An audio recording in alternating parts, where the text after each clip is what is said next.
દેવભૂમિ દ્વારકામાં પગપાળા યાત્રા પર નીકળેલા યાત્રિકોને ખોરાકી ઝેરની અસર થઈ છે। અહીં પોતાના કેમ્પમાં બનાવેલું ભોજન લીધા બાદ 48 લોકોને ઝાડા ઉલટીની સમસ્યા થઈ। સુરેન્દ્રનગરથી દ્વારકા જઈ રહેલા યાત્રિકોને ખોરાકી ઝેરની અસર થઈ હતી। તમામ દર્દીઓને ખંભાળિયાની હોસ્પિટલમાં સારવાર માટે ખસેડવા પડ્યા છે। રાત્રે સારવાર બાદ તબિયતમાં સુધારો થતાં દર્દીઓને ડિસ્ચાર્જ કરી દેવાયા।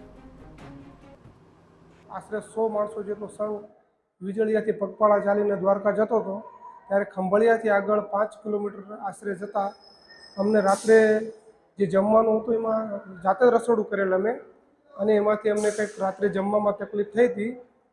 પછી અમે 108ને ફોન કરીને રાત્રે લગભગ 12-12:30 વાગે આશરે બોલાવી અને જે લોકોને તકલીફ થઈ હતી ઝાડા ઉલટી આ રીતની, એ લોકોને અમે ખંભાળિયા આપણા સિવિલ હોસ્પિટલમાં દાખલ કરેલ। પોતાના કેમ્પમાં